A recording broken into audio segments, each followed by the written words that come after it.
Vou convidar agora a Camila e o Roberto a realizarem a apresentação pelo Cipópolis, Grupo Green for Tea. Camila, Roberto, a palavra está com vocês. Valeu, obrigado.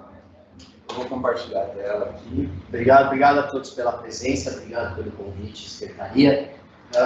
Eu peço, meu nome é Roberto Cris Cardoso, eu sou CEO da Cipópolis. Eu peço desculpa que eu estou me recuperando ainda de uma infecção pulmonar que eu tive esses dias. Ainda estou com um problema de fôlego, então eu pedi a ajuda da Camila aqui, para a Camila que trabalha com a gente, que é responsável também por esse estudo, para apresentar. Eu vou só apresentar inicialmente a empresa e o nosso papel e como a gente pode ajudar a prefeitura nesse processo. E depois a gente vai apresentar o estudo que a gente fez aí sobre a descarbonização dos táxis e como que a gente pode monitorar uma política pública de descarbonização do táxi, que é o principal ponto que a gente pode ajudar. Acho que não veio os slides. Bom, mas tudo bem. Então vou me apresentar rapidamente os slides mesmo. A Cipópolis é uma empresa de análise de dados para cidades, né? A gente trabalha estruturando, analisando, gerando métricas e tentando apoiar e ajudar os gestores públicos na tomada de decisão. A gente faz desde 2014, então há 9 anos fazendo isso. Temos alguns projetos com a prefeitura, já com a SP Trans.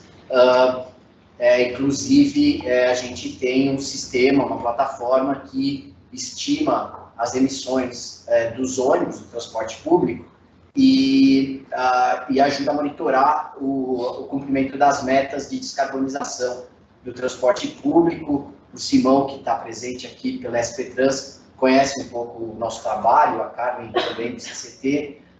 Então, o que a gente tenta fazer é monitorar, através de dados e gerados aí durante o dia a dia da cidade, tentar monitorar a execução de uma política pública e ajudar na avaliação daquela política pública, ver o que está dando certo, qual que é o ritmo que ela está sendo implementada, se precisa de mudança, se ela deve ser expandida, esse tipo de coisa. A pedido da secretaria, a gente fez uma análise de como poderia ser o monitoramento de uma política pública de descarbonização do táxi, mas para a gente pensar no monitoramento da política, a gente precisou primeiro se debruçar um pouco sobre o problema, entender um pouco as forças e os incentivos que estão em jogo nesse processo de descarbonização, para depois chegar numa definição de quais métricas devem ser monitoradas, como que a gente pode monitorar essas métricas e como a gente pode avaliar a execução da política. É importante a gente ter uma avaliação para documentar o que está sendo feito em São Paulo, para justificar as medidas que estão sendo tomadas ou a política pública que pode ser implementada, e também para que isso sirva de benchmark para outras cidades, né? Esse processo de descarbonização do transporte é uma prioridade nos próximos anos. Todas as cidades estão tendo que lidar com esse problema, e quanto melhor documentado ficar o processo aqui em São Paulo, os impactos o que funcionou, isso pode inspirar e ajudar também outras cidades a fazerem a mesma coisa e acelerar um pouco a descarbonização, que é algo que vai ter que acontecer aí no horizonte aí dos próximos 20 a 30 anos, de acordo com metas assumidas pelo governo federal. Então, essa é só uma apresentação rápida da empresa. Então, agora a gente vai apresentar um pouco o estudo, o resultado desse estudo que a gente fez sobre o processo de descarbonização, uma política pública de descarbonização do táxi, para chegar também como a gente pode monitorar isso mais para frente e comprovar e demonstrar o sucesso da política, ou até ajustar a política para que ela seja mais bem sucedida. Bom, bom dia a todos e todas. A gente vai começar a trazer essa apresentação agora, e se vocês tiverem alguma dúvida, fiquem à vontade também, vou trazer ao longo da apresentação ou ao final, como preferir. Então, como o Roberto estava explicando, a gente está olhando para essa questão da descarbonização de um modal específico, né, o táxi, no caso. Oi?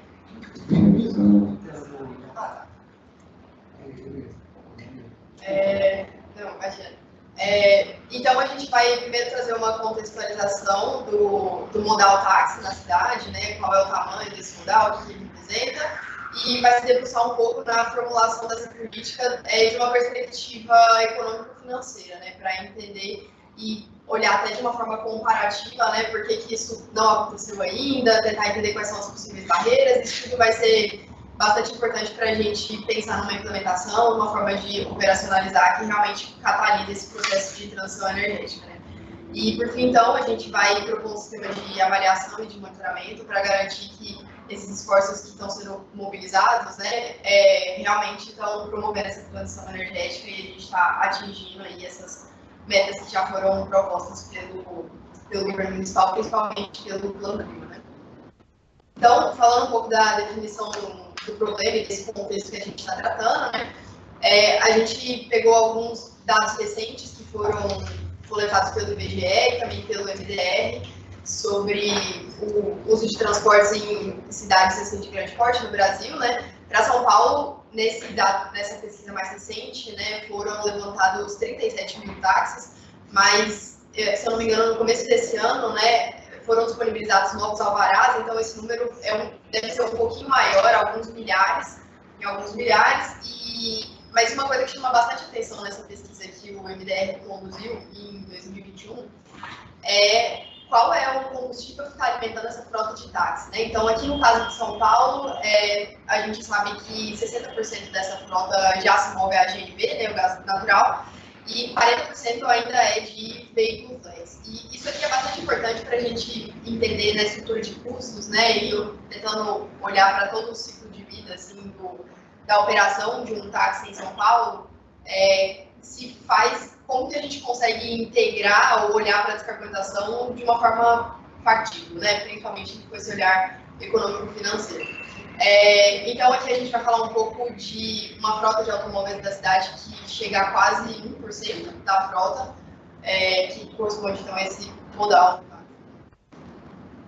As diretrizes do Plano Clima são bastante claras, né, quando a gente olha para essa questão de descarbonização e de transição energética, né? Então, o Plano Clima deixa muito claro que essa mudança aí é necessária, que a gente precisa olhar para essa questão da troca de combustível e prioriza, né, todas essas, digamos assim, essas iniciativas que olham para o transporte de passageiros e que não olham exatamente para o transporte individual, privado, né, que é o que poderia ser, por exemplo, o caso das motocicletas e dos carros. O Plano Clima também elenca algumas barreiras que ainda são bastante influentes, né, sobre essa transição energética, então isso também não é novidade para ninguém, né, que o valor dos veículos elétricos e também dos híbridos, né, é mais elevado quando a gente compara com o veículo flex tradicional, isso também acontece para ônibus, né, outros modais. E a questão da infraestrutura de recarga também, quando a gente fala de veículos que são movidos a bateria, também parece ser uma barreira bastante importante, né? A gente vai trazer também algumas considerações sobre essa questão da recarga, para entender como que a gente pode olhar em conjunto essas duas questões, né? Tanto a aquisição do veículo, mas também o que abastece esse veículo, e endereçar também um pouco essas incertezas sobre a operação.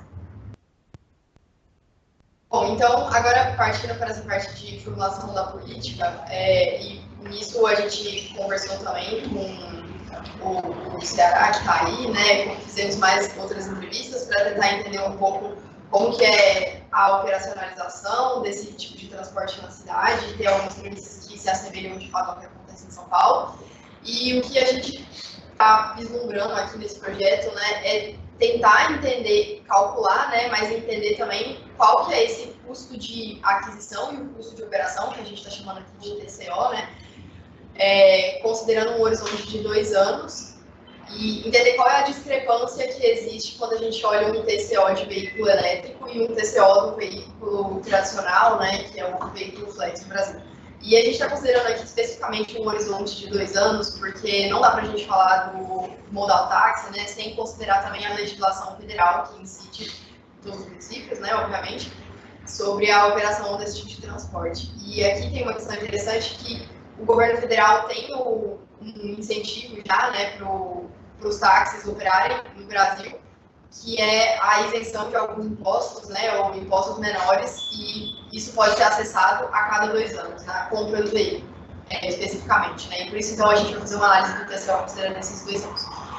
Tem algumas discussões que estão acontecendo para reduzir esse período aí, quando o benefício pode ser utilizado, né, mas, por enquanto, a gente considerou 2 anos, porque são discussões ainda que, a princípio, não viraram legislação, né.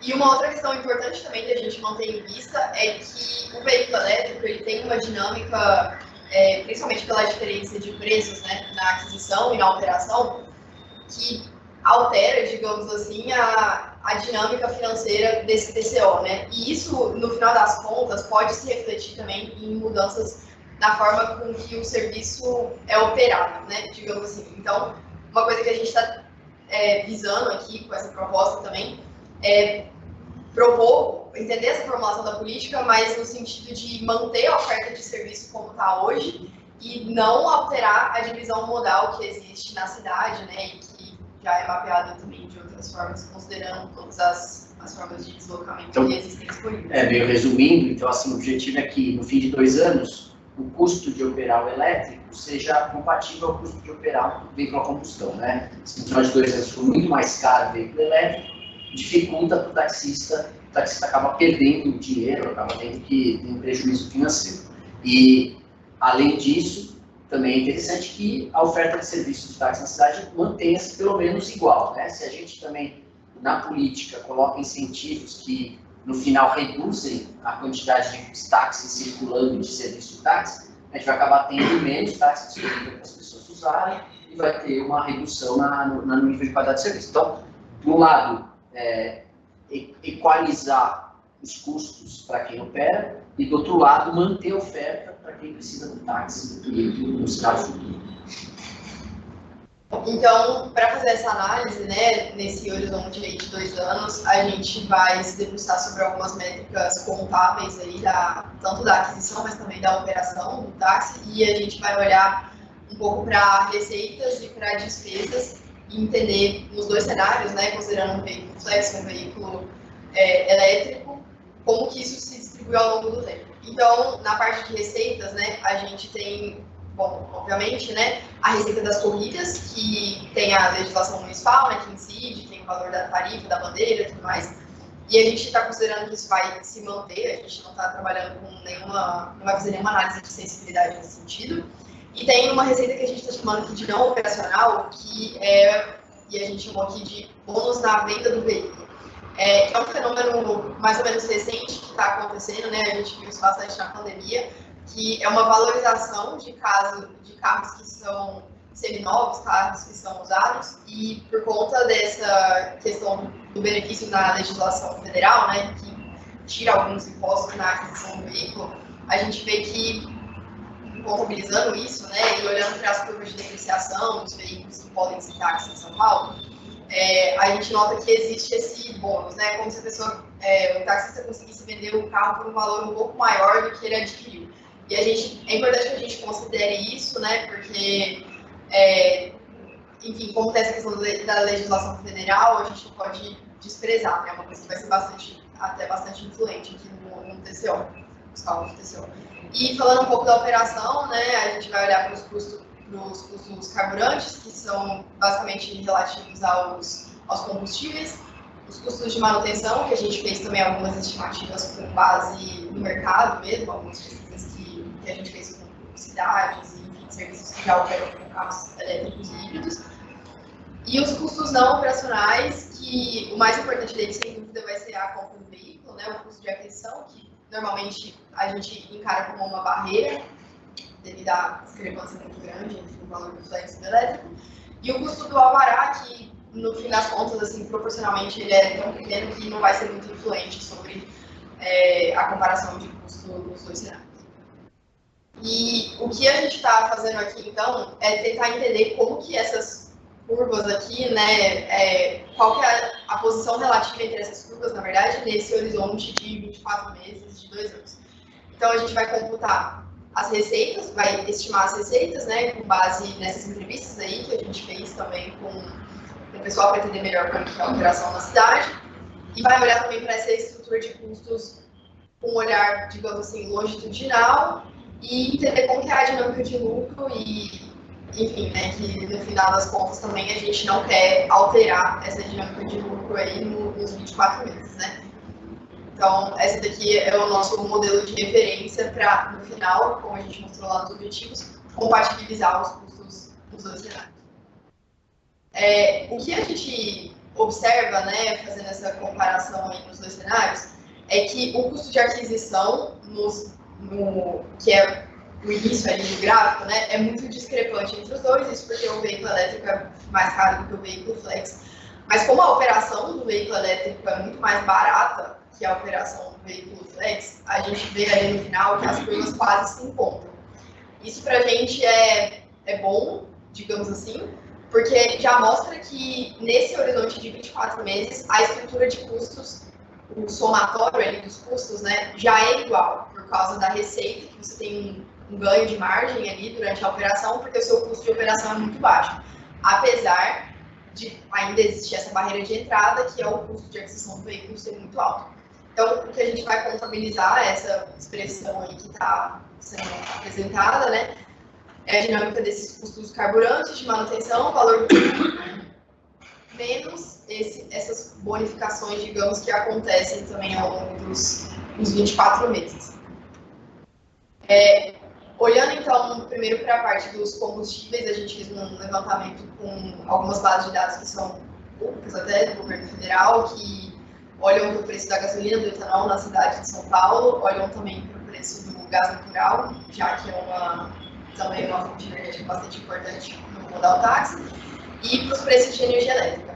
Esses preços de energia elétrica a gente não considerou, na verdade, o mercado cativo, a gente considerou o preço que a gente paga pela energia elétrica na nossa casa, porque até a gente não tem ainda condições de entender exatamente como seria esse tipo de contratação do serviço de energia e tudo mais.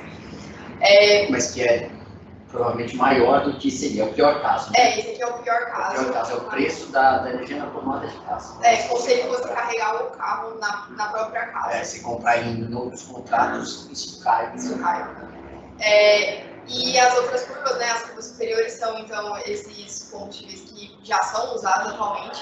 E uma coisa que já fica, o gráfico já mostra com bastante clareza, né, é essa diferença de custos entre os combustíveis. Aqui a gente fez um ajuste no sentido assim, se a gente tem um carro e a gente quer que o carro rode 322 km, a gente selecionou aqui o Arriso, porque é um modelo que a gente já até viu circulando aqui na cidade, e é um carro que também atende à legislação, às especificações de modelos de táxi para circular, então foi só por isso que a gente selecionou esse modelo. Mas quanto então custaria, entre aspas, encher o tanque desse carro com gasolina, com etanol, com GNV e com energia elétrica para ele rodar 322 km? E a gente vê que o custo da energia é muito barato, né? Ele fica em torno de R$12, mais ou menos, enquanto que os outros combustíveis já tem uma situação muito maior, né? Fazendo aqui uma métrica, assim, só para a gente ter uma referência, uma sensibilidade dessa diferença de custos de operação, 1 quilômetro, então, rodado no veículo elétrico tem o mesmo, representa, na verdade, 7 quilômetros rodados no veículo flex, né? E a gente vai começar a focar mais no veículo flex aqui, porque quando a gente olhar para a estrutura de custo do GNV, a gente já consegue ver, assim, que o GNV, em termos econômicos, ele é mais vantajoso do que a operação do flex, principalmente por causa dessa discrepância aí do preço dos combustíveis, e no final das contas a gente vai acabar focalizando a discussão na questão do flex mesmo. Então, olhando para essa estrutura de custos, né, a gente olhou aqui também bastante para a tabela FIP, que é a fonte de dados mais atualizada que a gente tem para mapear aí toda essa questão do mercado em termos de preço de venda do carro zero, mas também para entender as curvas de depreciação desses carros e ver como que é aquela dinâmica do que a gente chamou ali, né, entre aspas, do bônus da revenda está se manifestando. Então, a gente tem dois cenários, o cenário do elétrico e o cenário da combustão do carro flex, da combustão do GNV. A gente selecionou alguns modelos de carro que a gente clusterizou em duas classes, uma classe que a gente chamou de perfil 1, classe perfil 2, são carros que têm, digamos assim, custos um pouco com ordem de grandeza um pouco diferentes, e são os carros que tipicamente a gente observa aqui operando como táxi em São Paulo, né? Também por causa dessa regulamentação municipal. E os modelos que a gente selecionou de carro elétrico são modelos similares, que seriam para atender também essa legislação municipal. Considerando, então, que a rodagem diária do carro é de 250 km e essa vida útil, entre aspas, é de 2 anos também, a gente vê que o custo total, né, se a gente somar o custo de aquisição e todos os custos de operação do veículo elétrico, ainda é um pouco maior do que do veículo flex, né? E principalmente muito maior do que o veículo que é movido a GNV, porque o GNV é mais barato do que a gasolina e o etanol, né? E esse destaque na tabela é importante para a gente, porque isso, no fim das contas, vai ser o valor de referência que a gente vai olhar nesse comparativo de como que a gente pode, ou enquanto a gente precisa equiparar o que você precisa em termos monetários, né, para ter e operar um elétrico e para ter e operar um carro a combustão. Esses valores destacados, então, é um pouco essa distorção aí que a gente está observando por enquanto. Agora, se a gente contabiliza o bônus da venda, a gente vê que, na verdade, o custo total de operar o elétrico é menor do que o custo total de operar o veículo flex, e por isso ali a gente tem agora 2 destaques em verde. Mas é muito delicado tomar esse tipo de premissa aqui como referência até para nortear uma política pública, porque essa dinâmica de mercado e essa dinâmica de depreciação e da valoração dessa depreciação é uma coisa que está totalmente fora do controle, né, do escopo ali de qualquer política pública ou de qualquer ente governamental. Então, dificilmente a gente vai construir uma política que se apoie numa questão muito circunstancial do mercado. E o que a gente está querendo dizer aqui, no final das contas, é que não dá para a gente falar ainda que, de fato, o veículo elétrico é mais barato de ser operado do que o veículo a combustão, né, o veículo flex, principalmente o veículo flex, porque essa questão do mercado, entre aspas, tem ajudado nesse óleo. A conta fecha dependendo do valor que o cara consegue revender o carro. E isso é muito delicado, isso, né? Depende, porque no momento agora, no mercado de carro usado, está valorizado e o valor de revenda é alto e acaba fechando a conta em 2 anos com esse bônus que ele consegue na venda. Mas se o mercado de carro usado muda um pouco, já cai e a conta já não fecha mais, né? Então, na base né, R$9.000 a menos, quer dizer, de prejuízo operar o elétrico no final de 2 anos. Mas isso pode equalizar dependendo do valor da venda do veículo depois dos 2 anos. Então tem a questão mercadológica que está muito fora do nosso controle, né? E a gente não vai usar isso, na verdade, para discutir essa questão de como promover ou como catalisar essa transição energética do modal táxi. Então, falando um pouco sobre o equilíbrio econômico, né?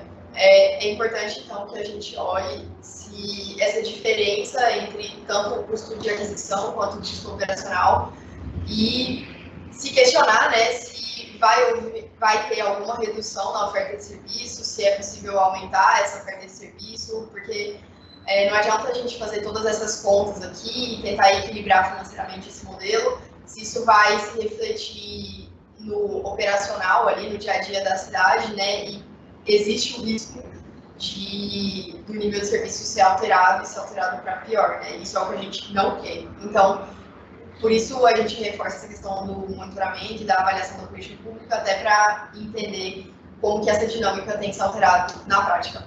E o objetivo, então, na verdade, né, a única forma assim, de catalisar, de fato, essa transição energética é assegurar para o taxista que esse investimento que ele está fazendo no veículo elétrico vai ter um retorno ali, né, principalmente olhando de forma comparativa para o veículo flex.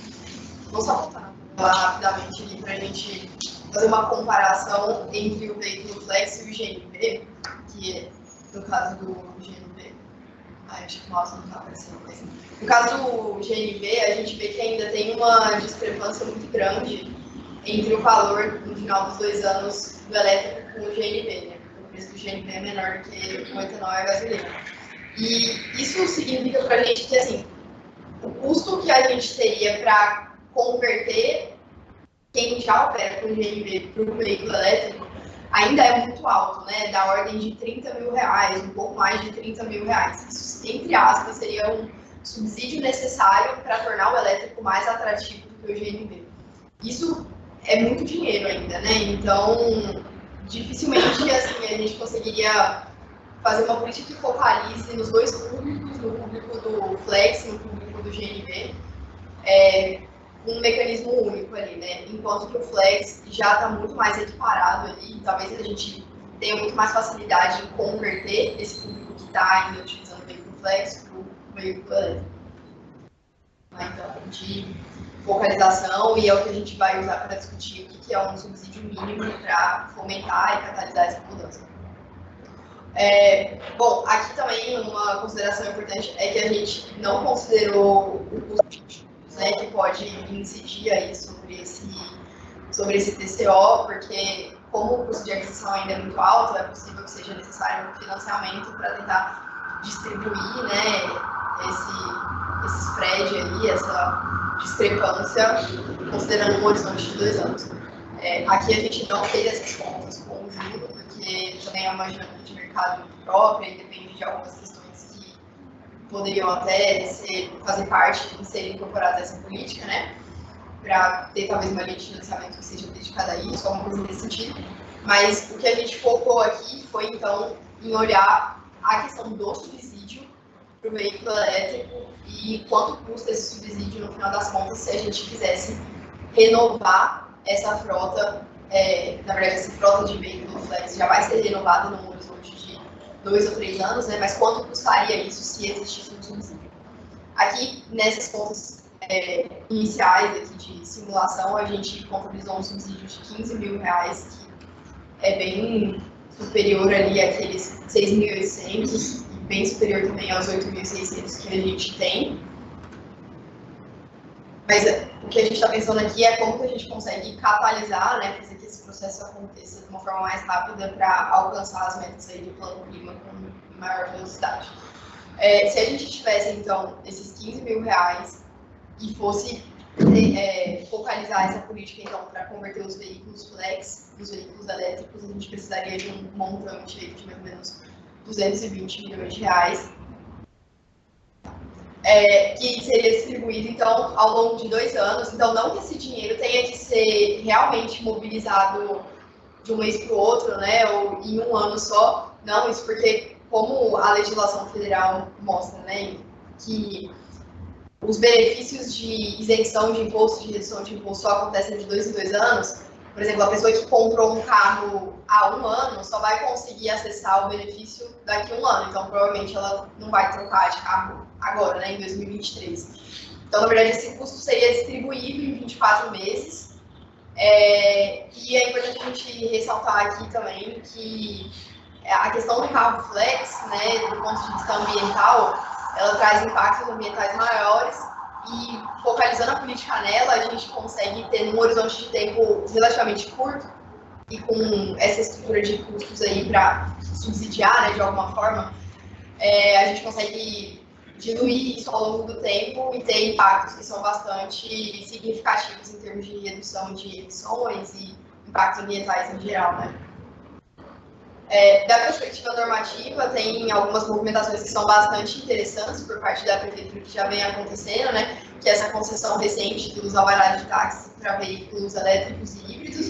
E uma coisa muito interessante que chama a atenção aqui é que teve muita inscrição para um volume de alvarás que estava sendo disponibilizado de 1.500, né? Então, isso mostra que tem demanda, tem interesse para operar esse tipo de serviço, que tem uma pegada ambiental muito menor, uma pegada de carbono muito menor do que o que está estabelecido já, né, o que já funciona. E nesses 2 anos, então, a gente assume aqui que toda a frota vai ter passado por uma renovação e a gente tem, então, uma janela de oportunidade muito interessante, um período muito curto de tempo que a gente consegue ter resultados dessa política, consegue mapear isso e quantificar e então ter todas essas métricas de eficácia, de eficiência, num horizonte bem curto, né? Falando um pouco, então, do monitoramento e da avaliação, também são diretrizes do Plano Clima, essa questão essa sigla MAR, né, que é o monitoramento, avaliação e reporte, que é entender um pouco como que estão sendo empregados esses esforços e onde esses esforços para descarbonização e para fazer uma transição energética estão, se estão sendo bem-sucedidos, né, como que isso está acontecendo. Então, o que a gente vai falar aqui um pouco é dessa questão de monitoramento, avaliação e reporte, a partir de algumas métricas que a gente considera que são chaves para entender esse processo e garantir que esse processo de transição energética seja bem-sucedido. O primeiro deles seria a adesão ao programa, e para isso a gente poderia mapear esses alvarás que já tem uma tipologia específica, né, que são de veículos elétricos e híbridos, e quantos deles estão operando já ao longo do tempo. A intenção é que a gente maximize isso e alcance pelo menos os veículos do tipo Flex, são mais ou menos 14 mil veículos, e essa adesão ao programa seria chave para a gente entender, né, quanto de recurso está sendo mobilizado e quanto que a gente está tendo de impacto em volume de frota. Outra coisa que também a gente deixou bem claro ali no começo, né, que é um objetivo, é manter o nível de serviço que existe hoje na cidade e a oferta de serviço. E para isso a gente poderia olhar, então, as métricas operacionais ou de tempo de operação ou né, quilometragem percorrida, visando manter esse nível de serviço e não trazer nenhum tipo de alteração nessa dinâmica e de equilíbrio entre os modais, que é o que a gente já observa na cidade hoje. E claro, né, também a gente não pode passar dessa parte que é contabilizar a emissão de poluentes que a gente está poupando ao operar com veículos elétricos. Isso a gente poderia construir em cima dessa métrica de oferta de serviço, e tem vários indicadores aqui, vários poluentes que a gente pode olhar, né, tanto a emissão de CO2, mas também do material particulado. E, enfim, contabilizar isso é também uma proxy bastante importante para a gente entender de impacto ambiental. Como o Roberto disse também no começo, né, é importante que isso esteja bem documentado, porque São Paulo é uma referência no Brasil, é uma referência na América Latina. A gente até conversa com muitas cidades que usam os KPIs de São Paulo como KPIs modelo, né, para entender ou para planejar as próprias políticas públicas, e ter isso muito bem documentado, ter isso mapeado, é como se fosse uma alavanca também, né, para que isso aconteça em nível federal, nível estadual e até mesmo em nível de América Latina. A gente já tem esforços nessa área, né, mobilizados, a gente já trabalha com esse tipo de análise há algum tempo, olhando para o sistema de transporte público da cidade, olhando principalmente para o sistema que é operado pela SP Trans, né, a gente já mapeia todos esses indicadores de passageiro, de fluidez do transporte público, de oferta, e claro, né, como que está sendo a emissão de poluentes, dado o que a gente observa, estudo construído sobre os dados de operação, né, que a gente coleta de GPS, da documentação da rede, e com isso a gente consegue, então, fazer um diálogo muito próximo ali do que está estabelecido pelo Plano Clima e observar, então, se as metas que estão sendo propostas em nível federal, que pode ser nível federal, pode ser nível estadual e nível municipal, estão sendo atingidas. Nesse caso, a gente tem um painel público, um dashboard que detalha tudo isso e que é atualizado diariamente. E uma coisa também que a gente chama a atenção aqui, agora retomando um pouco toda a questão da carga, é que a situação atual da cidade, né, é que ainda existe essa questão da recarga aí para ser pensada. O Plano Clima traz assim, algumas diretrizes, né, no último diagnóstico a gente apresentou exatamente uma iniciativa nessa área. É bastante importante até para dar segurança para quem for fazer a adesão ao programa de ter essa infraestrutura disponível, né? Então, tem algumas diretrizes que estão surgindo, que são bastante interessantes, principalmente as diretrizes propostas pelo C40, que estão se debruçando muito sobre o modelo de negócio de serviço de recarga. E eles estabelecem propõem algumas recomendações, propõem alguns modelos de governança para isso acontecer. Então, eles falam de propor o PPP, de fazer também algumas iniciativas que estão ligadas à geração de energia, e principalmente geração de energia limpa, né? E eles lançaram, então, esse report, que é bem recente, é desse ano mesmo, trazendo algumas opções de modelo de negócio, alguns cases estruturados em algumas cidades de grande porte no mundo. E o que a gente entende, então, olhando para essa questão da recarga, é que ela também pode ser entendida como uma alavanca, mas não só para a eletrificação do modal táxi, mas também como uma forma de catalisador, né, ou como uma forma de fomentar também a transição energética dos carros e usar isso até como talvez uma monetização ali, um financiamento da política pública. E a gente entende que existe um efeito de transbordamento, né, ou uma sinergia entre uma infraestrutura que pode ser disponibilizada para o taxista, mas que também pode ser disponibilizada para que outros veículos se utilizem. Isso pode, enfim, né, gerar receita e pode ser um mercado a ser explorado pela prefeitura, enfim, por entes privados. E, enfim, existe essa visão sistêmica, então, onde um modal está bastante relacionado com o outro. E a gente entende que isso pode ser uma alavanca até para atingir outras metas do Plano Clima, que não são essas metas específicas aí de táxi, né, que a gente abordou até agora. Então, não sei se tem alguma pergunta. Né? Essa parte de recarga, mais especificamente assim, a gente acha que tem um espaço para que a prefeitura faça uma PPP de concessão da recarga em pontos de táxi para o mercado privado. Então, desenhar isso, uma parceria com o setor privado, onde a empresa tenha a permissão de instalar carregadores em todos os pontos de táxi da cidade. Com isso, você garante ali para o taxista que ele vai ter um local onde recarregar o táxi dele durante o dia, caso seja necessário, levando em conta a média de quilometragem percorrida por um táxi, que é 230 km por dia, e a autonomia dos táxis elétricos hoje em dia, não necessariamente o táxi tem que ser recarregado durante o dia, mas pode ser que por uma necessidade, um dia que o taxista rodou um pouco mais e tal, ele precise recarregar durante o dia, e aí poderia se servir dessa infraestrutura de recarga que está concedida nos pontos de táxi para fazer a recarga. E isso poderia também ajudar a prefeitura a fornecer um subsídio na operação do táxi elétrico. Então, que o subsídio poderia ser uma redução do valor do quilowatt da recarga, um crédito de recarga, alguma coisa que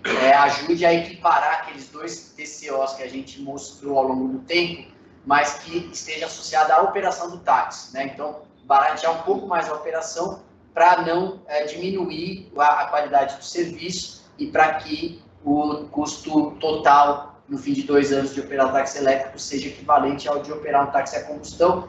Então, e ao mesmo tempo, essa infraestrutura de recarga nos pontos de táxi poderia servir ao privado, e aí o privado sem o subsídio, e até gerar receita para o programa ou para financiar o subsídio dos táxis e também dar uma garantia para o privado que tem um carro elétrico que ele vai ter uma rede de recarga na cidade.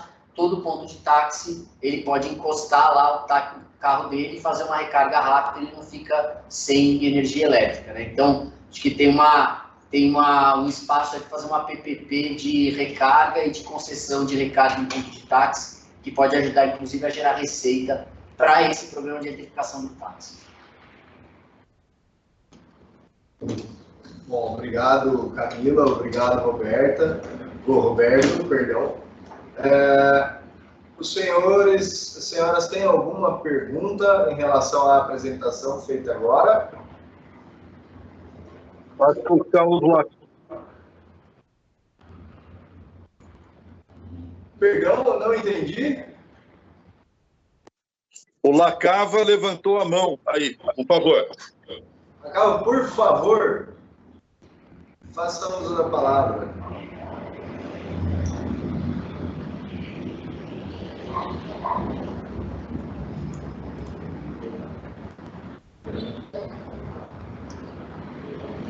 Bom, senhor Olímpio Álvares, por gentileza, pode fazer uso da palavra?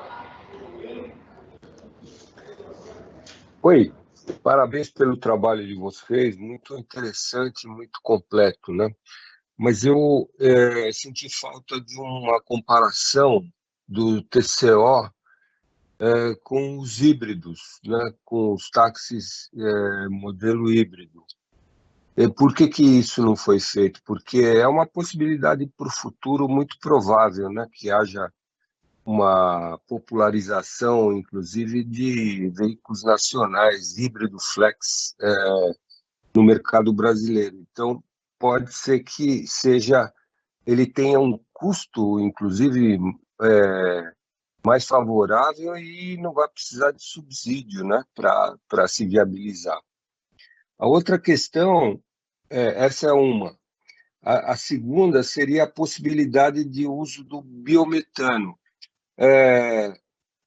Eu queria saber se vocês trabalham com essa alternativa, né, de usar o biometano ao invés do GNV, nessa frota que já circula hoje em dia, o que teria, assim, imediatamente, do dia para a noite, né, a partir do momento que houvesse a disponibilização do biometano, né, isso pode ser feito através de uma articulação bem feita, né, pela Prefeitura de São Paulo, do dia para a noite pode dar um salto aí para emissão zero, né? No dia seguinte, né? Para toda essa frota que hoje roda com biometano e com a frota que vai rodar no futuro, sem necessidade de subsídio também, porque provavelmente o biometano vai custar alguma coisa parecida com o custo do GNV, né? É claro que isso tem que ser articulado, né, e muito bem conversado com todos os agentes envolvidos aí por causa do certificado, né, certificado de operação renovável que tem que ser apresentado para a prefeitura, né. Então isso aí é um aspecto administrativo que pode viabilizar tanto os ônibus quanto os táxis também para operar com esse combustível, né? Terceiro item, né, e o último que eu vou pedir para vocês me esclarecerem se vocês incluírem os custos de implantação dessa rede de recarga, o subsídio vai aumentar, né? E se isso não foi incluído, por que não foi? São essas as três questões. Opa, desculpa. Agora sim. Ok, vamos lá, Espaço. Obrigado. Obrigado pelas perguntas, Olímpio. Eu vou começar do mais fácil de responder para o mais difícil. Então, em relação ao GNV, o que a gente viu aqui no estudo que a gente fez é que conversão do GNV para elétrico vai ser muito difícil, né? Então, a política para o táxi GNV tem que ser outra. E aí o biogás, como você mencionou, pode ser uma alternativa, podem ter outras formas de reduzir as emissões do veículo a GNV, mas é porque o custo não compensa de trocar o GNV por elétrico, né? Então, substituir o GNV por elétrico é meio inviável, e aí, como você mencionou, o biogás substituindo o GNV pode ser uma forma de focar nesse outro grupo que a estrutura financeira não ajuda para que ele converta em elétrico, reduzir as emissões desse outro grupo, mantendo ali o uso do gás, mas usando um gás que é menos poluente. Então, a gente não avaliou isso porque logo de cara na nossa estudo a gente viu que o custo de operação de GNV já não dá, ele era muito baixo e não dá para focar essa política de eletrificação no GNV. O GNV tem que ser tratado de outra forma e a gente não incluiu o que fazer com o GNV nesse nosso estudo. Sobre a estrutura de eletrificação... Desculpa, eu não entendi quando você fala é inviável a conversão do GNV para o elétrico, eu não entendi essa ideia. O que é isso? É que financeiramente, quando a gente analisou em 2 anos, como o custo do GNV é baixo, muito mais baixo que a gasolina, no final de 2 anos, o custo de operação do GNV, ele é muito baixo e não é equivalente, mas a energia, custo de operar em elétrico não te dá muita vantagem para compensar o investimento inicial que você tem que fazer na compra do elétrico. Né? Então, é que o caso do GNV, né, você tem o mesmo custo de aquisição do veículo flex, porque é um veículo flex, só que você adapta, né? Aí tudo bem, essa conversão para ele rodar com GNV custa ali uns milhares de reais, mais ou menos uns 5 mil reais, pela pesquisa que a gente fez. Só que como o custo de abastecer com GNV é menor que o custo de abastecer com etanol ou gasolina, quando a gente equipara esses custos nos 2 anos, ele ainda é inferior ao elétrico, porque o custo de aquisição do elétrico é muito grande. Então, a gente considera que, assim, que a gente precisaria mobilizar para converter um aparato do GNV, para tornar mais barato o elétrico em relação ao GNV, ainda é muito dinheiro, mas tornar o elétrico mais barato em relação ao veículo flex tradicional é barato, assim, é um valor bem menor do que converter esse GNV, isso que a gente quer dizer, mais ou menos. Agora, interessante, Isabel, colocar isso, viu, Spices? Porque nós tivemos agora, nesta última semana, viu, Olímpio, um embate aqui muito grande dentro do município. No processo de aprovação do plano diretor estratégico, tinham inserido no Jabuti lá, o artigo 113, que falava o seguinte: exclua-se a expressão gás natural dos artigos tais e tais. Porque nós vamos ver o que era. Não, tirava o gás natural dentre os combustíveis que seriam considerados mais sustentáveis na política climática do município de São Paulo. Obviamente, nós fizemos uma mobilização e restituímos, eliminamos o artigo 113. Isso porque nós temos que entender que há a questão do gás natural, considerado, claro, também combustível fóssil, tudo, mas ele é bem menos poluente, nós sabemos. E o biometano, ele se justifica na medida em que ele introduz a circularidade. Mas ele tem que ser filtrado da mesma forma para se tornar equivalente ao gás natural e entrar pelos mesmos dutos, né? Então, é interessante essa colocação do Spices, né, e da Isabel, no sentido de que... Da Camila, desculpa, eu estava lendo aqui, Camila, desculpa, de que há uma competitividade, portanto, ainda remanescente do uso do gás natural na frota veicular. É isso, né? Não sei se ficou claro, então, Olímpio. O custo de aquisição do carro a GNV é baixo, equivalente a um flex. E o custo de operação dele é muito mais baixo que o custo de operação do flex. Então, no final de 2 anos, para operar um táxi a GNV, para que ele seja equivalente a um elétrico, precisaria de um subsídio muito alto para equiparar o GNV a elétrico. Então, como o subsídio fica muito alto, a gente está considerando que não é inviável, mas precisa de muito dinheiro para converter a frota GNV em elétrico. E não vale a pena, não valeria a pena, né? Valeria muito mais a pena converter a frota flex, porque aí os custos são quase equiparáveis e o subsídio é pequeno para conseguir a conversão de um para outro. Então, por isso que para o GNV, acho que não tem que ser uma política de subsídio, porque o subsídio é muito grande, a diferença de custo é muito grande ainda. Então, teria que ter alguma outra política para descarbonizar o GNV e talvez seja substituído pelo biometano, talvez outras coisas, tá? Então, é mais por aí. Não sei se ficou claro. Está claro, Olímpio?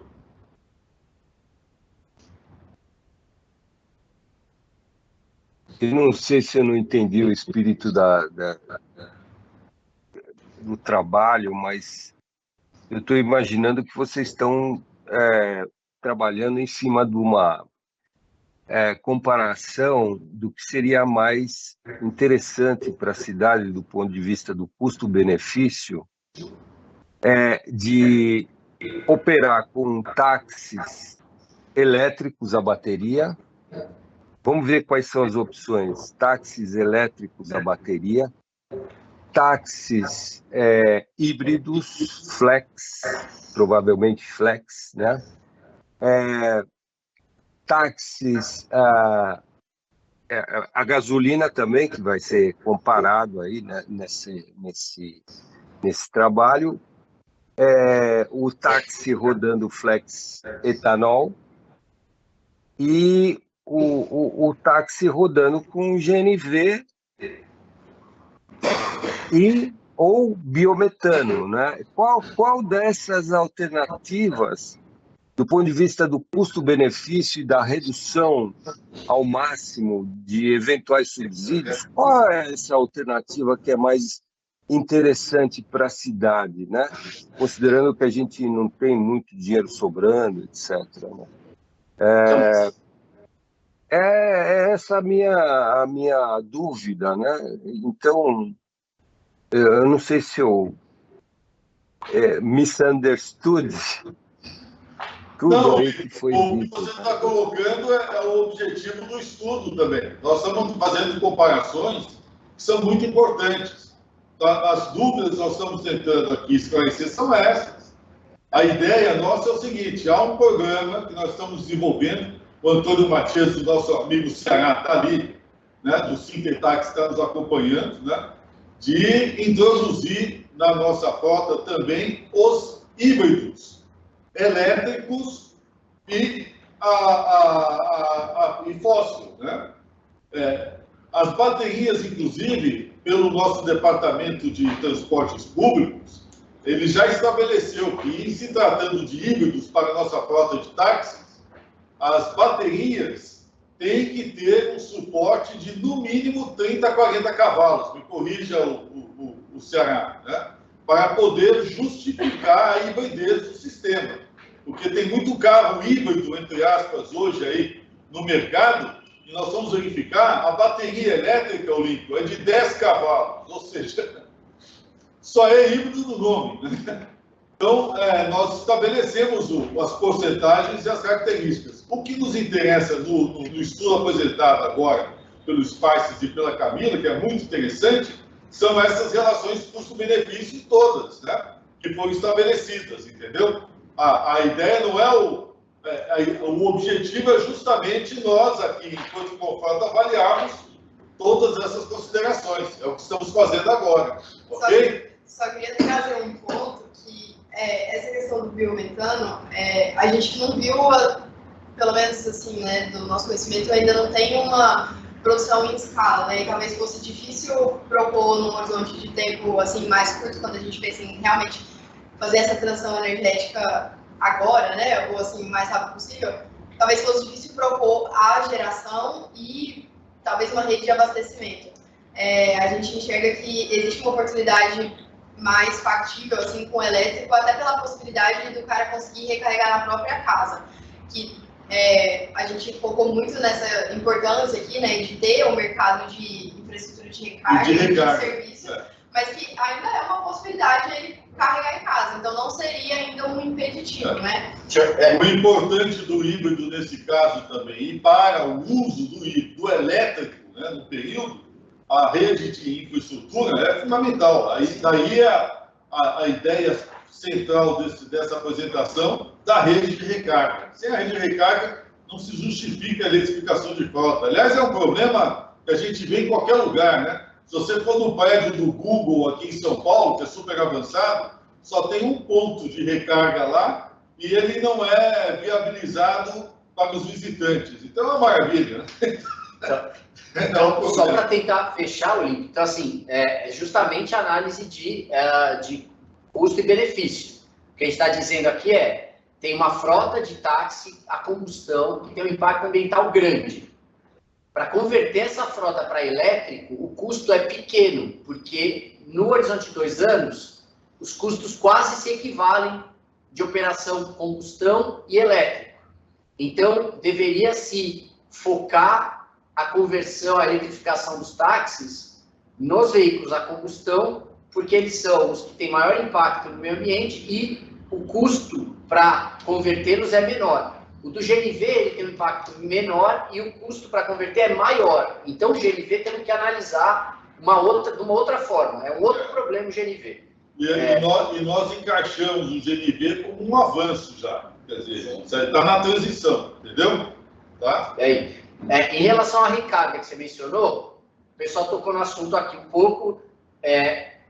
Pela autonomia que tem os elétricos hoje e a quilometragem média percorrida pelos táxis, não é necessário a recarga ao longo do dia. Dá para fazer a recarga no final, à noite, né, na residência do taxista, para uma operação de 230 quilômetros no dia seguinte. Agora, é óbvio que dá muito mais segurança para o taxista ele saber que, caso ele precise recarregar ao longo do dia, ele tem algum ponto de recarga e ele consiga achar algum ponto para recarregar. O que a gente propõe para resolver esse problema é que isso seja resolvido através de uma PPP com um parceiro privado de recarga. Aí os custos de instalar essa infra de recarga seriam do privado. O que ele ganharia com isso? Ele ganharia a possibilidade de ter um ponto de recarga em cada ponto de táxi da cidade.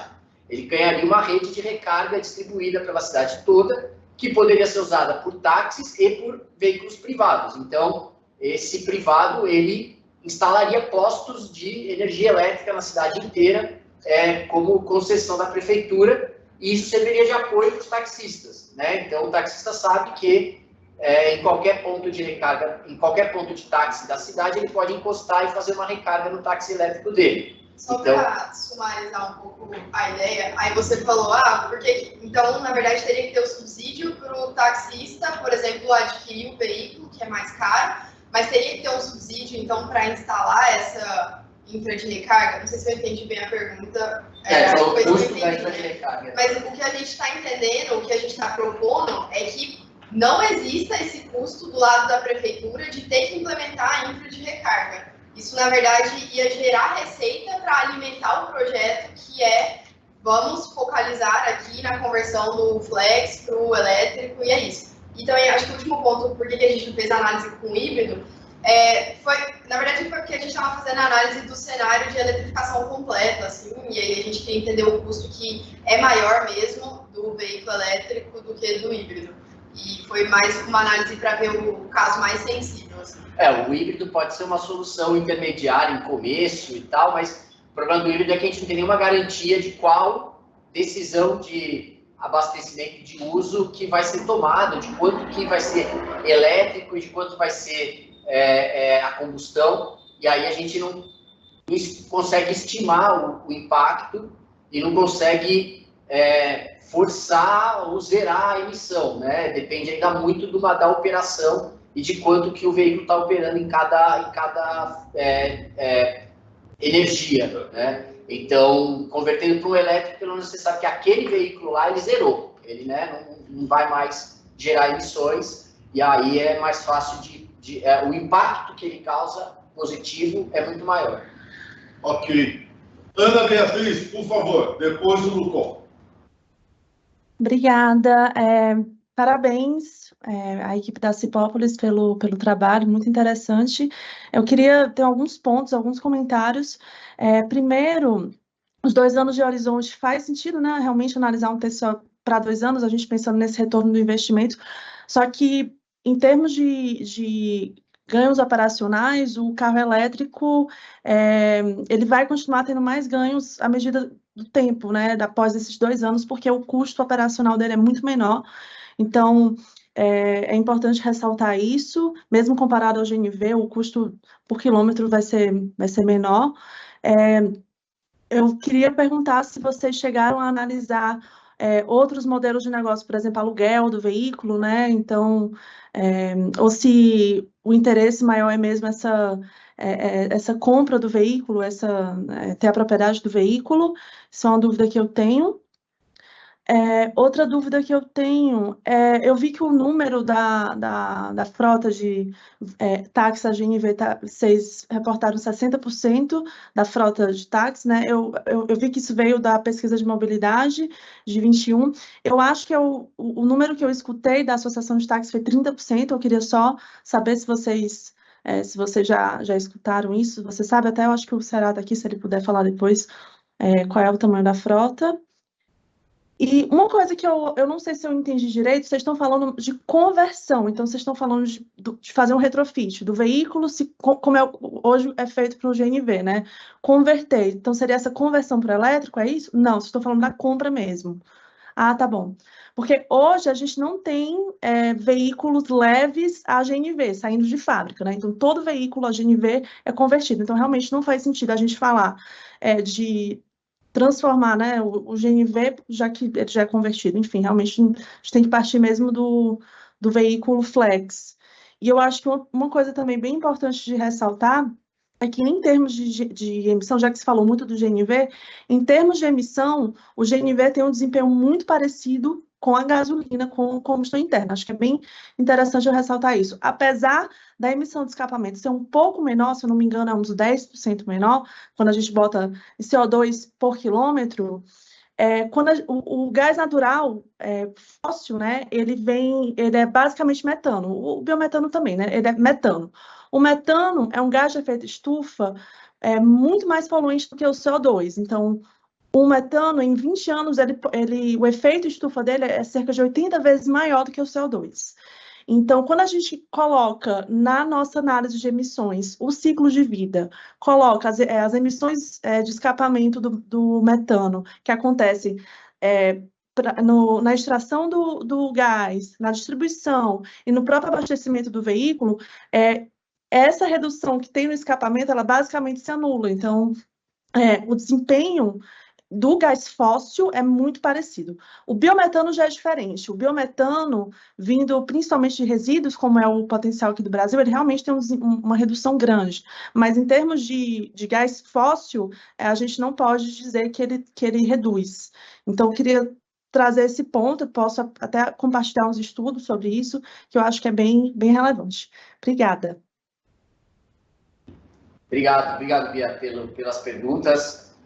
Sobre a conversão, a gente fala conversão, mas a conversão do motorista, né? A compra a substituição do veículo flex por um veículo elétrico, né? Então, a gente viu que ele também tem esse custo de entrada, de aquisição, que é muito maior, mas uma vez que o taxista adquire o táxi elétrico, ele entra numa dinâmica de substituição do táxi elétrico por outro, que ele tem esses ganhos para sempre depois. Quer dizer, aquele custo inicial de aquisição, ele é só a primeira compra de um táxi elétrico, porque no momento que ele troca o táxi elétrico, ele vai conseguir vender também por um valor mais alto, comprar um novo que custa mais alto, mas ele vendeu dele por um valor mais alto, então o investimento depois é menor, né? Ele entra numa dinâmica já de custo de operação muito menor e de ganho a longo tempo. Então, a gente podia analisar a operação do táxi, sei lá, 3 ciclos de troca de carro, pegar 6 anos, que aí no final de 6 anos ia ser muito maior, muito mais vantajoso operar um veículo elétrico, né? Agora, a gente olhou para 2, né, porque por causa desse lance da redução do IPI, né? Então, o taxista ele pode, depois de 2 anos, comprar um novo veículo com IPI reduzido, e aí, em 2 anos, o valor que ele consegue vender o carro dele é maior. Se a gente empurra isso para 3, ele vai ganhar mais na operação do elétrico, mas ele também vai perder no custo de venda do carro dele, e talvez nem valha a pena para ele ficar mais um ano com o carro, né? E também tem uma dinâmica de valor e de depreciação do carro elétrico que é diferente, provavelmente, do combustão. A gente ainda não tem dado suficiente histórico de carro elétrico para saber qual é o preço de venda do carro elétrico depois de 5 anos.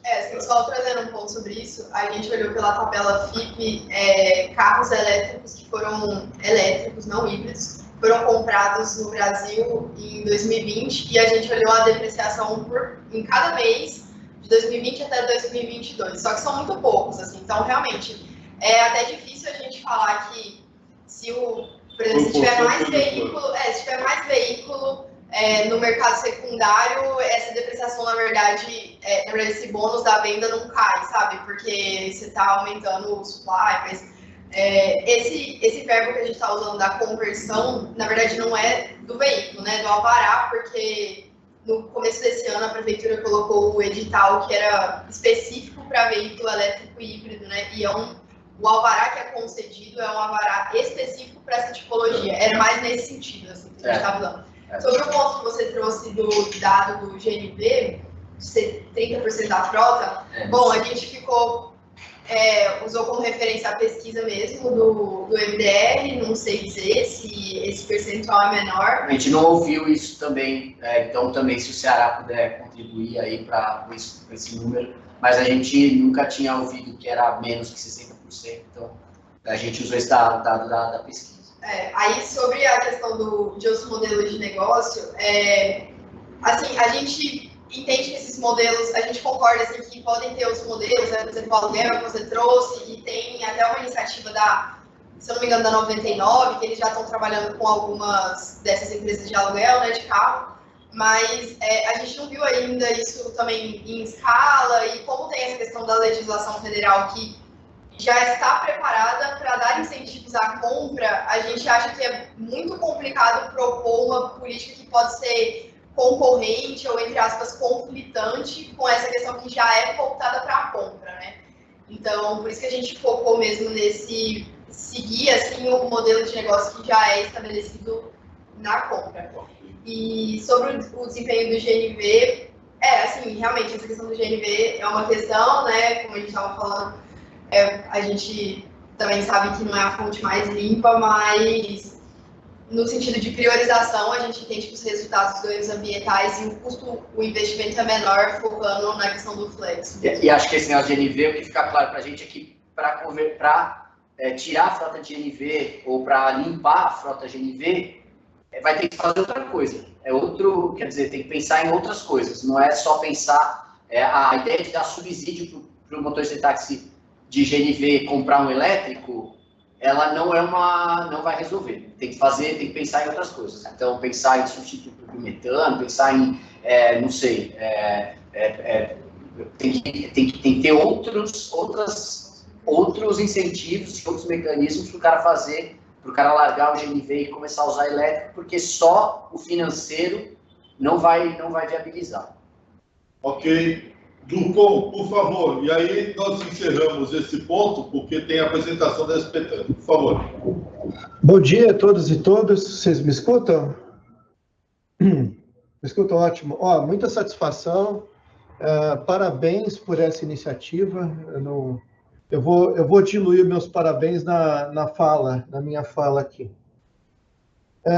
Olha, nós nos deparamos muito com essas análises na área de energia, na área de transporte. Então, elas admitem algumas premissas, algumas delas precisam ser congeladas ao longo do tempo. Então, o custo atual, o fornecimento atual dos combustíveis, e aí a gente projeta para o futuro e tira algumas conclusões. No meio do caminho, pode acontecer alguns tropeços. Um deles é usar o termo emissões.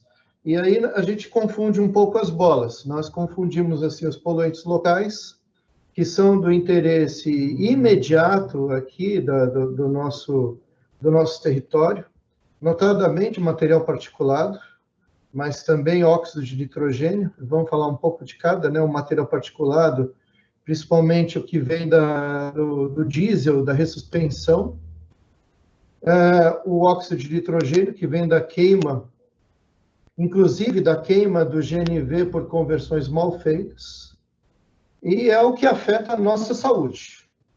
Aí a nossa métrica geralmente é CO2, a gente vai lá para o CO2 e fala em emissões, e chega uma hora mistura renovabilidade com sustentabilidade, os jabutis legislativos já incluem o gás natural como sustentável e não, apesar de não ser renovável, e o público acaba se perdendo. Por que eu estou falando isso? Um parênteses, o potencial de efeito estufa do metano, ele é 84 a 87 num período de 20 anos, num período de 100 anos, comparável com o CO2, ele é 28, por aí. É só uma coisa, né? O metano, nós temos muitas emissões fugitivas de metano, muitas. Na tubulação de gás natural, nas plataformas que produzem, que estão no meio do oceano, e essas emissões, inclusive o biometano, quer dizer, a cadeia do biometano, não há nenhuma garantia de que não venha a haver emissões fugitivas do biometano, que acaba não sendo computando. O pessoal zera com o CO2 sob o aspecto renovabilidade e simplifica o modelo. Mas isso é uma tecnicidade. Eu queria voltar um pouco, digamos, à origem de tudo isso que nos traz aqui. Eu vou voltar o tempo, voltar no calendário em 2005, quando a Prefeitura de São Paulo publicou a sua lei climática, antes de todo mundo. O Estado de São Paulo acompanhou, depois o Brasil veio, o Brasil relutou muito em adotar metas, tivemos tudo aquilo, temos a NDC, temos várias coisas dentro do arcabouço federal ainda em gestação. Tivemos a lei de São Paulo, que ela acabou não sendo cumprida, a nossa meta. A meta inicial do município de São Paulo para 2012, ela levava em conta um abatimento brutal do metano, né, do biogás nos aterros sanitários, e sobravam 10% para atuar no transporte. E o que nós temos hoje? Nós temos aqui, não é porque o Pinheiro Pedro está na sala, né? Mas nós temos aqui a Prefeitura de São Paulo atuando fortemente no sentido de dar sinalizações aos demais entes da federação, inclusive do qual participa o Estado de São Paulo, sobre políticas climáticas. A Prefeitura de São Paulo não vai resolver o problema de gás de efeito estufa no mundo, mas ela pode ser um forte indutor de uma mudança tecnológica na nossa indústria. Vejam só os pátios lotados de veículos, né? Os anos que nós protegemos a nossa indústria automotiva em cima da narrativa do flex que vai rodar etanol, em cima do... Bom, digamos, vamos reconhecer, há uma considerável defasagem tecnológica. E o município de São Paulo está sendo um indutor para virar esse jogo, para, digamos, lembrar o Estado de implantar pontos de recarga, de expandirmos a eletrificação para muito além dos táxis, muito além do transporte, para as edificações, para a ANEEL e a ANP repensarem isso, para o Brasil repensar a sua NDC, além da Amazônia. A sinalização é mais forte do que qualquer coisa, sobre o aspecto aquecimento global. Sobre o aspecto poluição local, sim, o veículo elétrico, claro. Ainda que uma termoelétrica lá na ponta venha a poluir, é muito mais fácil você controlar as emissões de uma termoelétrica do que você controlar emissões difusas. Nem sabe o estado que está a frota, nem sabe como está rodando, como é que estão os catalisadores, a gente nem imagina como está. Então, essa é a mensagem que eu ia dar. Digamos, a sinalização é muitíssimo mais importante do que os resultados numéricos do nosso modelo. O que nós temos por aí, do outro lado, nós temos pressões fortíssimas para acelerar a exploração de petróleo e gás no nosso país, sob o argumento de que a última gota de petróleo a ser consumida no mundo vai virar do Brasil. Eu acredito que os sauditas pensam da mesma forma.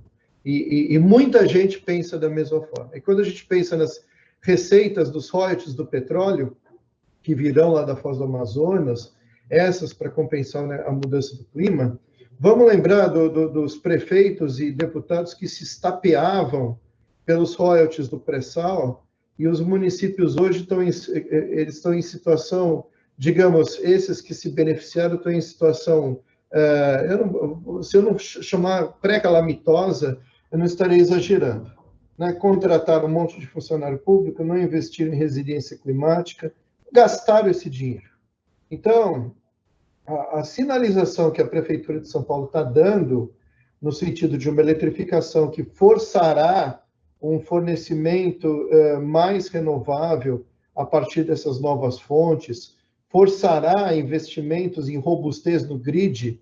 Isso não é um problema só nosso, né? Isso é um problema mundial digamos, de integração de fontes, vai muitíssimo além do que uma batalha de cash flows que nós tenhamos entre o GNV e o elétrico. O GNV foi muito bom em vários países, né? Veja os tuk-tuks na Índia, né? Foi uma revolução lá, e nada contra, Mas o mais importante, eu acho que é o que a prefeitura está sinalizando para políticas climáticas além do seu território e protegendo a saúde dos seus cidadãos através de formas de consumo final menos poluentes em termos de poluentes locais. Lembrando, fogão de cozinha polui também, viu? Em ambientes fechados, a concentração de óxido de nitrogênio que a gente respira é considerável. Quando a gente fica respirando perto do fogão, a gente se contamina. A eletrificação, ela vai muito além do transporte e nós podemos acompanhar isso. Parabéns ao Pedro por isso e parabéns a esse grupo, né, que nos ocupa de uma forma tão sadia. Adoraria que tivéssemos outros em outras instâncias. Obrigado.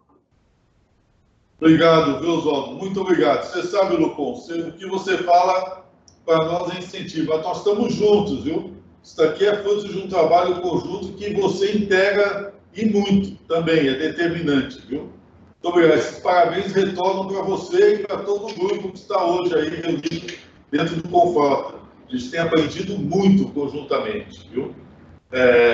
Tem uma consideração? Camila, por favor. Obrigada pelas suas considerações. A gente está acompanhando bem de perto esse posicionamento da prefeitura e a gente vê que realmente tem uma agenda sendo puxada aí, uma agenda ambiental, climática. Eu só queria trazer um ponto muito específico, que é uma iniciativa que já está acontecendo, não é só um posicionamento, né, mas é uma iniciativa que já está acontecendo na SP Parcerias, mas que tem a ver mais com a geração de energia, que está rodando aí uma PPP para fazer geração de energia a partir de energia solar, né? Então, assim, até essa questão que a gente levanta aqui de uma PPP para recarga, é porque a gente enxerga que realmente já tem muita sinergia no que a prefeitura já está se mobilizando a fazer, né? Que é uma geração limpa, a gente já tem uso de hidrelétrica no estado de São Paulo, que compõe a maior parte da matriz. Então, a gente vê que tem tudo a ver, é uma janela de oportunidade e que a gente consegue aproveitar muito o que já está acontecendo, né? Que a gente já está levantando. Mas era só isso mesmo. Obrigado. Obrigado. Lucon, muito obrigado. Obrigado. Tem mais alguma consideração? Eu não vi o Matias Ceará. Ele não me falou, não conversou. Tem alguma consideração, Ceará?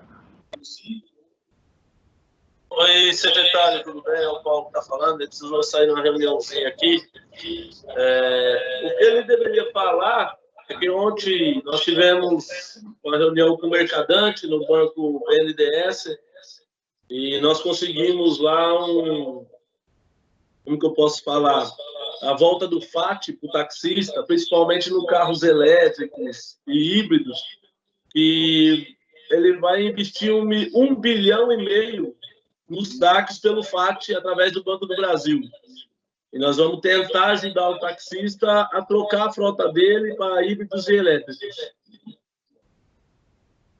Excelente, você vê, estamos conjugando os esforços. Lembro também, viu, que nós vamos ter em agosto aqui a visita da missão do Banco da Ásia para levar adiante aquele nosso projeto. Eles estão vindo, viu? Vem o vice-presidente para conversar conosco aqui. Então, estamos caminhando, isso é o mais importante, né?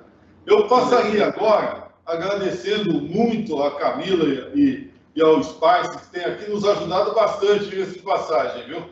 E pela apresentação, pelo projeto, né? Acho que está bem apresentado agora, vai seguir pelo Confrota. Sugiro até que a gente possa desenvolver um grupo só para discutir isso, né? Eu acho que isso é muito importante. E passaria agora a palavra para a SP Trans. Eu consulto o Pedro e o Simão, se é o caso nós falarmos hoje sobre o Refrota, sobre o resultado. Como é que vocês estão? Por favor. Bom dia, secretário. Bom dia a todas e a todos. Acredito que sim, que é possível falarmos. Estou vendo que acho que temos mais aí 15 minutos. Eu acredito que é possível fazer a apresentação. Vou procurar ser bem sucinto. Por favor, Simão, pode seguir. Então, vamos lá. Vou projetar. Só um minutinho. Vocês estão vendo? Todos estão visualizando? Estamos. Parou, sumiu. Agora vamos ver se volta. Agora sim, estamos vendo. Ok. Bom, Então, antes mesmo de apresentar aí os dados consolidados do Refrota, eu gostaria aqui de relembrar alguns pontos aí em relação à apresentação em si, né? Todo esse trabalho que vai ser apresentado agora, ele tem uma base legal, só recapitulando, né? A Lei 16.802, em relação ao artigo 1º, estabelecer que as empresas operadoras de transporte coletivo e de coleta de lixo devem apresentar até 31 de março de cada ano de exercício um relatório anual das emissões da frota sob sua responsabilidade relativo ao ano anterior, detalhando quantidade de quilômetros rodados de cada veículo cadastrado, consumo de combustível, total anual de emissões de poluentes, bem como apresentar as medidas... Piscando a apresentação, Simão. Oi? Está piscando a apresentação. Ele aparece e some. Só um minutinho. Vamos verificar o que está acontecendo aqui. Agora ficou. Agora firmou. Firmou? Firmou. Vamos lá. Então, só lembrando que nós temos um aspecto legal, né? Todas as empresas do sistema, conforme convencionado aí, devem apresentar um relatório de forma padronizada, né, com os dados necessários aí em relação ao assunto. Lembrando também que para chegar aos resultados aí contidos nesses relatórios foi desenvolvida uma ferramenta conjunta com o IEMA e os dados que são considerados na ferramenta e que são contemplados estão aí relacionados, né? Então é a frota dos concessionários, dos consórcios, quilometragem percorrida, consumo de combustível ou energia, desempenho e os valores de emissões. Além do aspecto legal, há um aspecto contratual. Os nossos contratos exigem, né, a apresentação no prazo estabelecido, né, pela lei. O não cumprimento é passível de multa, de penalização, e todos eles entregaram no prazo.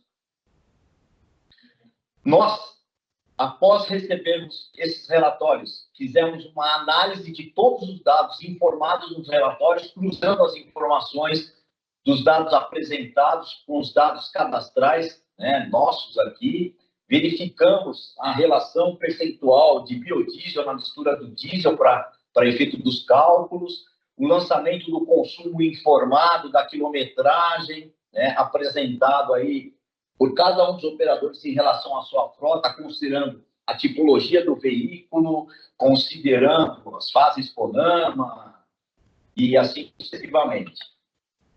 Todos os relatórios onde nós encontramos inconsistências, nós devolvemos para o operador e solicitamos que eles fizessem as correções, os ajustes para posterior devolução.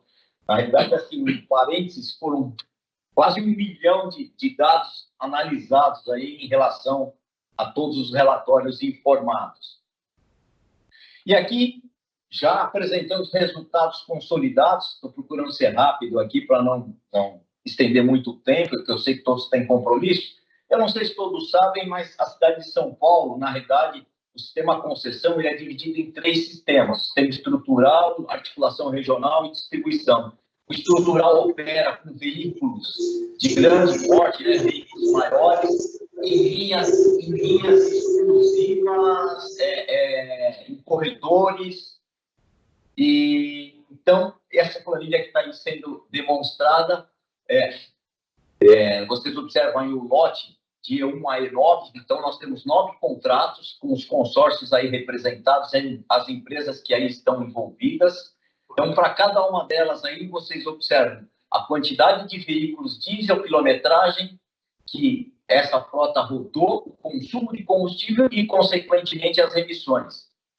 Então, esse é o sistema estrutural aí com um pouco mais de 4 mil ônibus, percorreu aí quase 268 milhões de quilômetros e consumiu quase 186 milhões de litros de diesel no ano de 22. Da mesma forma, na articulação regional, nós também temos 9 contratos com seus respectivos consórcios e empresas, só com a frota um pouco menor, São veículos também padrão e articulado até 18 metros, né? Nós temos aí quase 3.100 veículos que operaram em 2022, consumindo aí 185 milhões de litros, rodando 185 milhões de quilômetros, consumindo 103 milhões de litros de diesel. E o sistema distribuidor, que na realidade é um sistema que opera na região periférica da cidade, com veículos de pequeno porte, aqueles mini-ônibus, mid-ônibus, até veículos básicos, né? Nós temos, em 2022, aí, 5.870 veículos, 5.870 veículos que rodaram em 331 milhões de quilômetros de litros, consumiram 152 milhões de litros de diesel. Então, em resumo, esses são os dados consolidados e vocês podem observar a consolidação total do sistema. Aí, em 2012, nós tínhamos 12.990 veículos a diesel circulando na cidade, aí, percorrendo quase 785 milhões de quilômetros e consumindo 442, praticamente, milhões de litros de diesel no ano de 2022. O resultado das emissões está aí ao lado.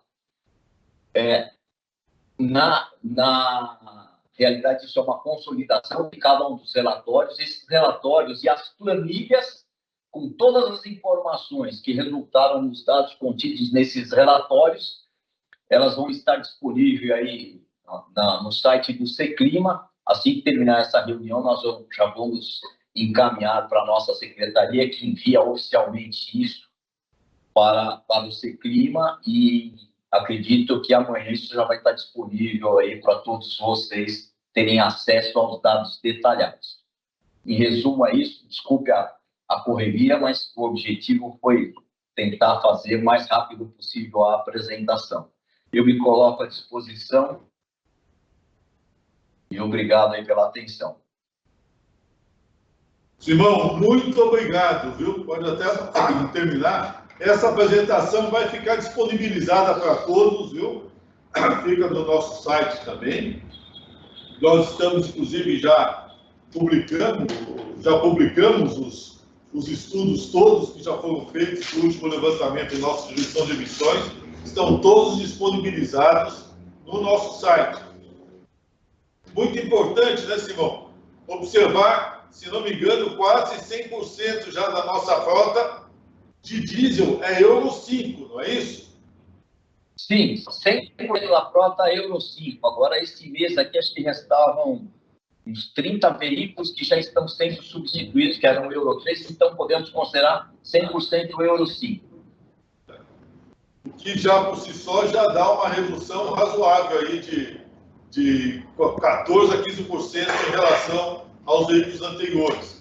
Vale lembrar que a nossa média de renovação da frota na cidade de São Paulo é de 1.100 ônibus por ano, não é isso, Simão? Isso é importante.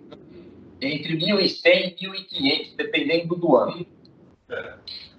Ok, a palavra está com os nossos conselheiros. Inclusive o pessoal do ICCT, porque a apresentação da refrota veio em função da solicitação da nossa amiga Carmen. Por favor.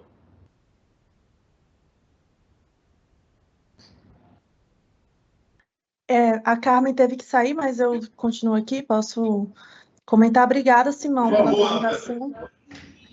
Queria saber, Simão, se vocês... Oi, desculpa. Não, eu estou falando obrigado.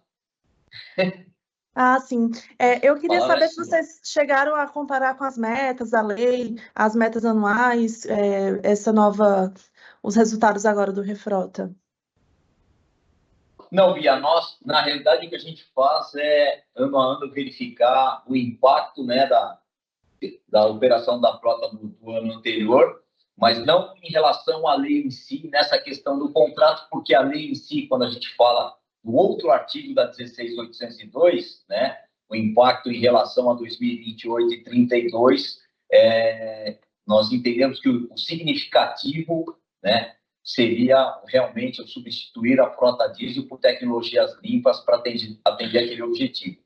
Esse, para nós, é uma ferramenta de verificação quanto ao estado de manutenção e conservação da frota e o trabalho que os operadores vêm atuando para poder reduzir, né, o consumo e as emissões da frota diesel em operação. Quais as ações, os planos que eles vêm adotando para essa manutenção. De fato, Ana Beatriz, você tem que ver que nós estamos fazendo um trabalho de redução efetiva. Temos as metas. Nós estamos também testando novas linhas tecnológicas. Por exemplo, São Paulo hoje está com um grupo de trabalho acompanhando a introdução, por exemplo, do biodiesel acima dos padrões limites, né, de piso em uma garagem, pelo menos, é isso, Simão? Já para verificar... Na realidade, nós estamos com uma garagem. Uma garagem, mas são centenas de veículos que hoje sendo submetidos a uma composição maior, justamente para a gente verificar a redução.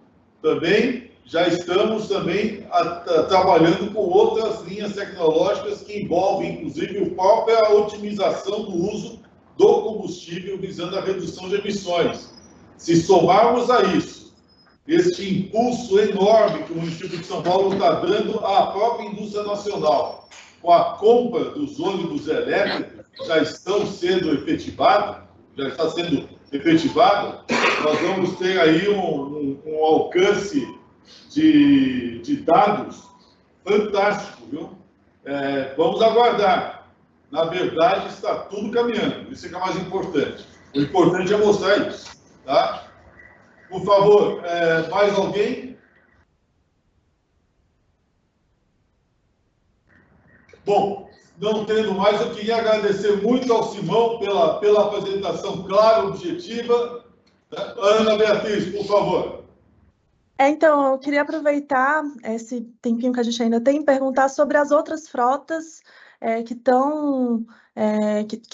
também devem respeitar as metas, devem cumprir com as metas de redução de emissão da lei. Então, a gente sabe que tem também caminhão de lixo, os ônibus da MTU, os caminhões da CEAGESP. Enfim, eu queria saber um pouco qual é o posicionamento da Seclima, como é que está o contato com os representantes dessas outras frotas, e se é possível trazer para cá... Desculpa, eu queria só... Só um minutinho. Já teve a apresentação com referência à frota dos caminhões coletores de lixo da cidade de São Paulo. Já fizemos essa apresentação 2 vezes. Mas estão sendo adquiridos os caminhões movidos a biometano. Já há, inclusive, dos 2 aterros, um dentro de São Paulo, o outro fora, os pontos de alimentação para o uso do biometano na própria frota. Nós estamos acompanhando isso e deveríamos ter um relatório. Já há um relatório de emissões que já foi entregue à Seclima, já está disponibilizado, Elza? Estamos organizando a árvore para subir no site. Então, vai subir no site, estamos organizando a árvore, vocês terão acesso a isso nas próximas semanas. Certo? Com referência às vans escolares, nós temos que compreender que nós ainda estamos no momento de recuperação econômica do setor e estamos trabalhando da mesma forma que com os táxis, visando um mecanismo de financiamento para a substituição da frota. Nós vamos dar apoio a esse sistema. Com referência aos ônibus de frete, né, e caminhões, o William está aí, nós temos um grupo que está trabalhando com isso, já fez um primeiro relatório na reunião retrasada, também devemos ter aí um acompanhamento mais firme também, que será entregue à Seclima e publicado. Os relatórios estão todos subindo para o site. Eu recomendo aos nossos conselheiros sempre estarem observando na página, né, do Confrota, esses relatórios de emissões, ok? Se possível, eu gostaria de pedir que nessas nossas reuniões a gente pudesse apresentar os mais detalhes desses projetos dos caminhões de lixo, da metanização dos caminhões de lixo, ou desses outros projetos que estão acontecendo, eu acho que seria bastante útil. E também, se possível, divulgar quando publicar, tiver uma nova publicação no site, também acho que ajuda o nosso acompanhamento. Obrigada. Então, todos sendo divulgados, continuaremos, como de fato acabou de ser feito hoje, né? Já foi uma apresentação do repórter. Vamos encaminhar dessa forma, viu, Ana Beatriz? Obrigado, viu? Queria agradecer a todos, estamos terminando na hora, certinho, né? Eu sei que é sempre uma dificuldade para todos nós hoje em dia fazermos as reuniões, né? Elas são às vezes cansativas, mas eu quero ressaltar que as reuniões do Confrota, e eu aqui vou secundar o nosso amigo Lucon, as reuniões do Confrota são extremamente produtivas. Todas as reuniões nós estamos sempre acrescentando alguma coisa nova, uma busca de um mecanismo diferente de solução de conflitos, de problemas, e caminhando para frente, né? Então, queria agradecer muito o tempo de todos os senhores conselheiros, membros desse comitê, né, dispendido em função da melhoria das condições atmosféricas e do atingimento de metas do município de São Paulo. Viu? Muito obrigado a todos e tenhamos aí uma boa tarde, um bom resto de dia de trabalho. Muito obrigado, viu?